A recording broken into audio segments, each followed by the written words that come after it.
Goeiemôre gemeente, dit is baie lekker om vanoggend saam met julle hier te kan wees. En julle, die eerste Sondag na Pinkster staan wêreldwyd bekend as Vervolgingsdag. En dit word vandag ook reg oor Suid-Afrika herdenk. Julle geopende deure benut jaarliks hierdie dag om gemeentes bewus te maak of hulle te herinner aan die lot wat baie van ons Christen broers en susters wat verskriklik en gewelddadig vervolg word vir my en jou gemeenskaplike geloof, nee Philip, reg oor die hele wêreld. En vriende, ek het vandag vir Philip Aghenbach hier by my en baie welkom Philip.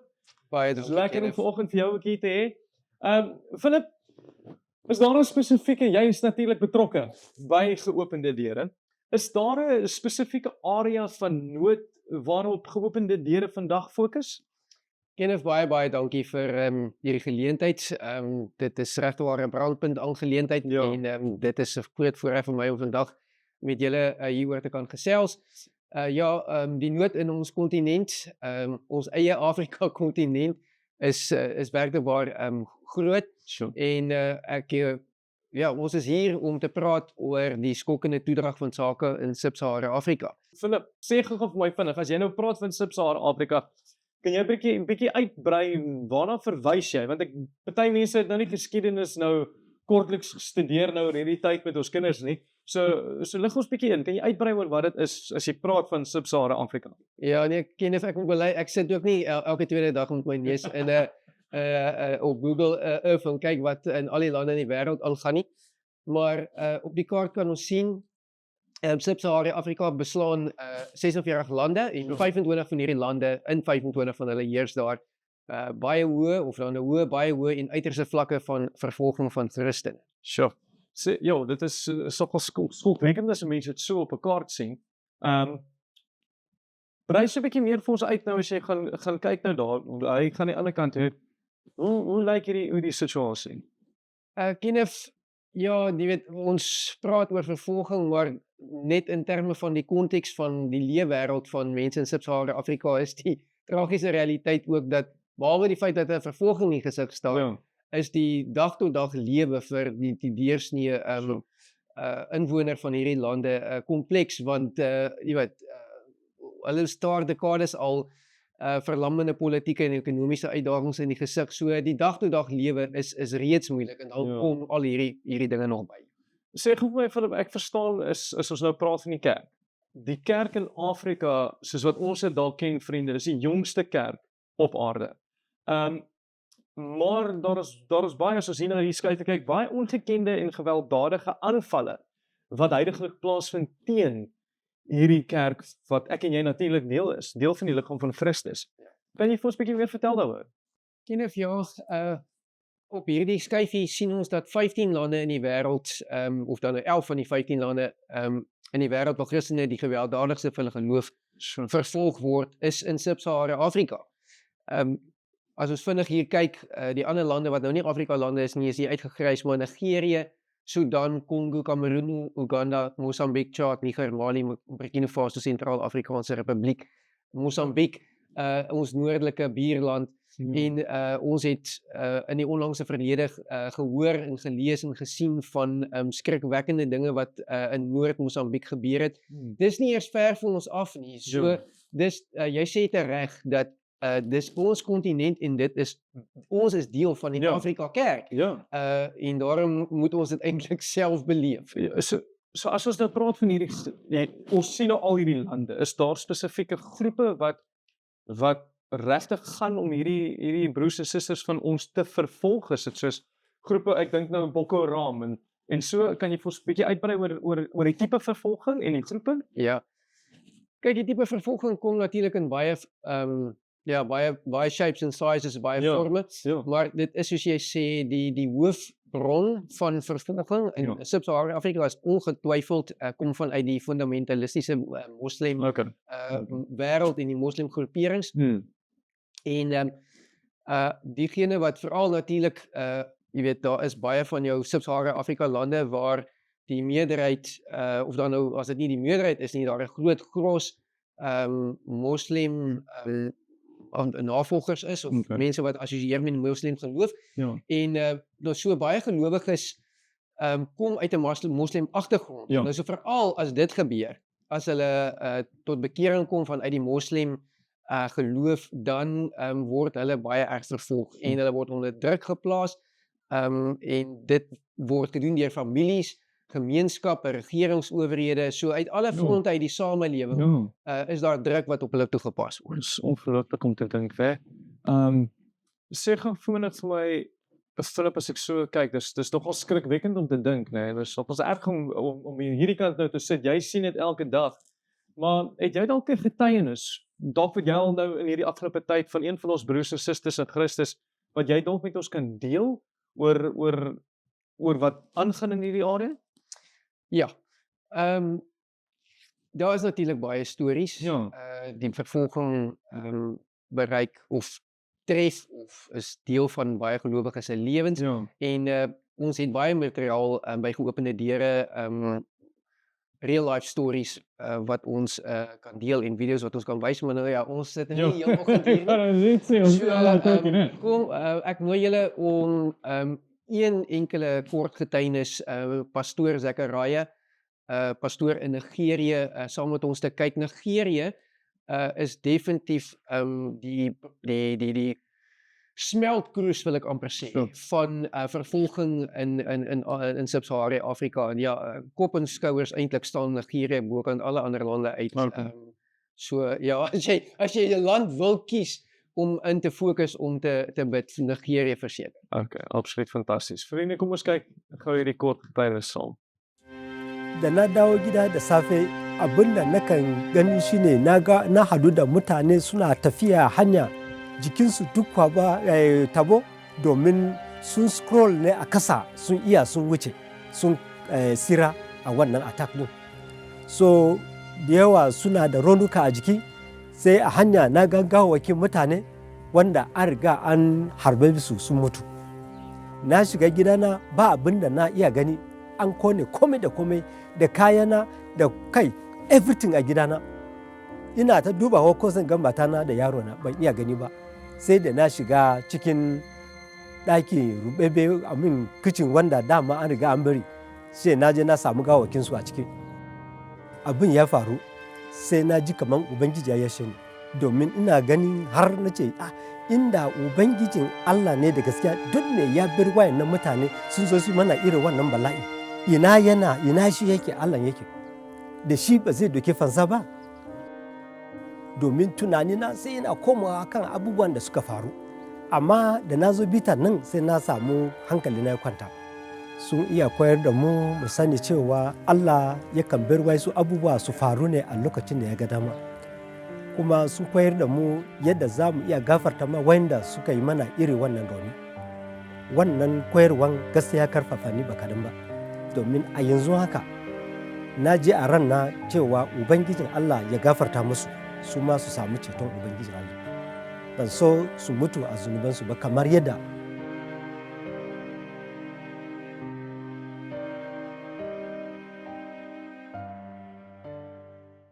Sjoe, Philip, dit is natuurlik 'n soberende en 'n hartsroerende realiteit as ons so na pastoor Zachariah se getuienis luister. En vriende, ek dink op hierdie oomblik so na die woorde in Hebreërs 13 vers 3, Philip, wat sê, dink in die gevangenis asof julle ook self gevangenes is, en aan die wat mishandel word, asof ons self mishandel word. En vriende, hierdie vandag, hierdie vanoggend, Philip, dis hier versoek om simpatie te hê met mense in sulke omstandighede. Nee, dis eerder, vriende, 'n oproep tot optrede wat ons broers en susters gaan bevoordeel. Nou Philip, wat kan elkeen van ons wat vanoggend na hierdie boodskap luister, na hierdie gesprek luister, wat kan ons doen om 'n verskil te maak? Een baie belangrike vraag. Anders is die waarde van hierdie hele gesprek eintlik baie beperk. Ons broers en susters wat bedreig word deur ekstremistiese groepe, het fisiese, emosionele en geestelike ondersteuning nodig om staande te bly. Yes. En natuurlik ondanks die gewelddadige vervolging.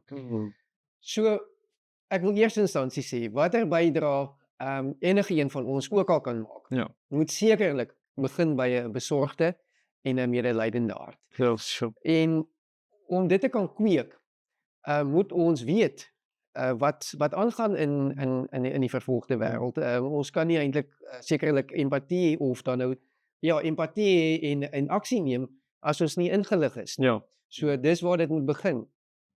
En dan moet ons dink maar, jy weet, elkeen in ons eie hart inkyk Ja. en sê Here, maar jy weet, hoeveel van 'n gesindheid van trek my in die agtigheid is daar dalk in my eie hart. Ja. En is ek so oorweldig deur jy weet die dinge in my eie lewe, leef ek so met oogklappe aan, en het ek nie die kapasiteit of ontwikkel ek nie kapasiteit om weier te kyk en om regtig waar 'n broer en 'n suster te help dra aan 'n broer en 'n suster se las nie.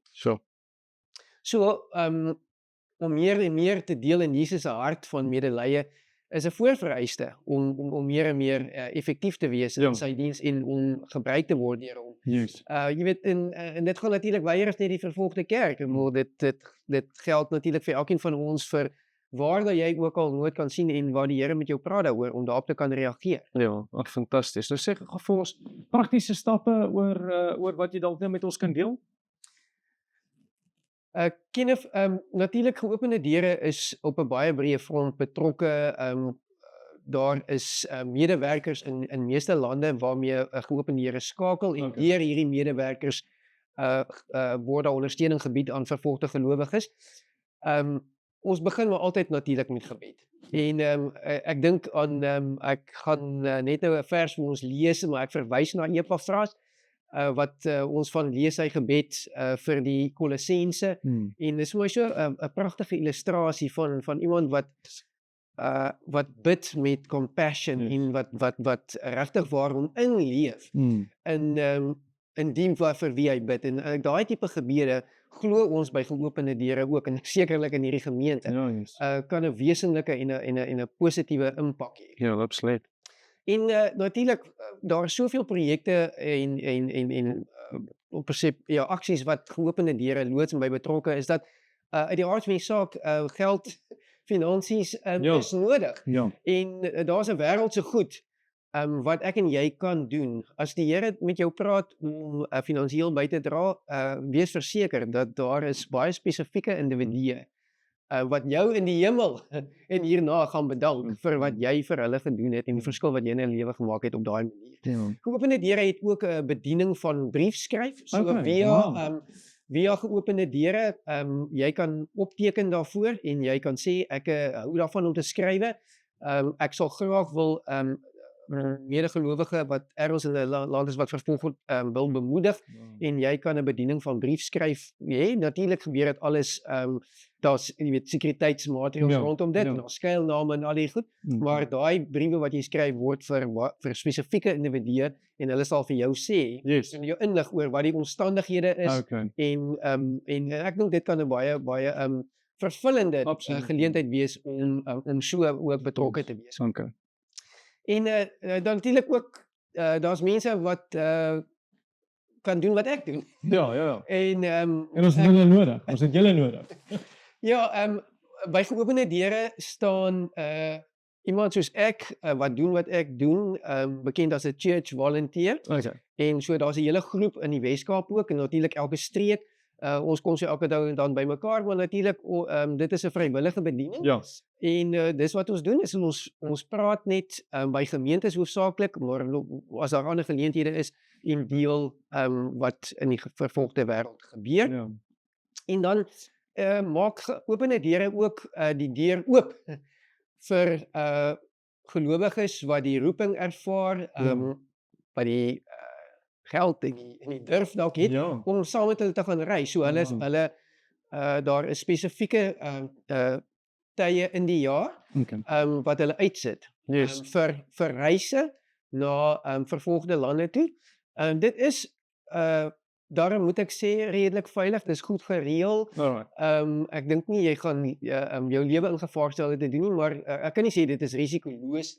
Natuurlik. Maar ek moet sê ek vertrou dat die Here nog vir my 'n geleentheid sal oopmaak sodat ek ook een van hierdie reise kan meemaak, want wie dit ook al beleef het, kom 'n ander mens terug.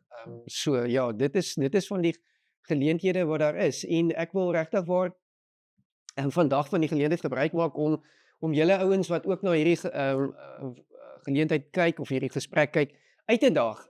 Ek dink aan Matteus 7 vers 12 waar Jesus gesê het, alles wat julle wil hê dat die mense aan julle moet doen, moet julle ook aan hulle doen. Ja. En dit is tog waarop dit neerkom in die wet en die profeet. So kom ons dink daaraan. En ek wil graag ook met julle hierdie gebed wat ek net van van Epafras wat ek net van verwys het, wil ek in die Amplified net vir julle voorhou, want dit bring vir my daai gesindheid van die hart so mooi na vore. Ek lees dit vir julle.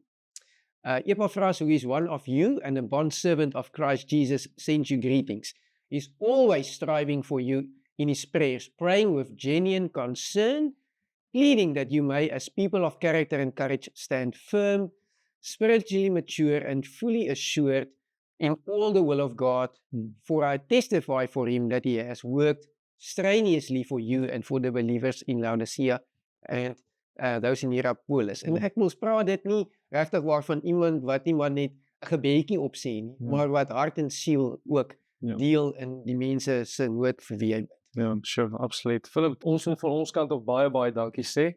Dis vriende, is altyd 'n voorreg. Dis 'n voorreg om saam met julle regtig waar as jy ooit in ons gemeente sal jy teen die muur sien wat sê, jy weet die oes is groot en die werkers is min.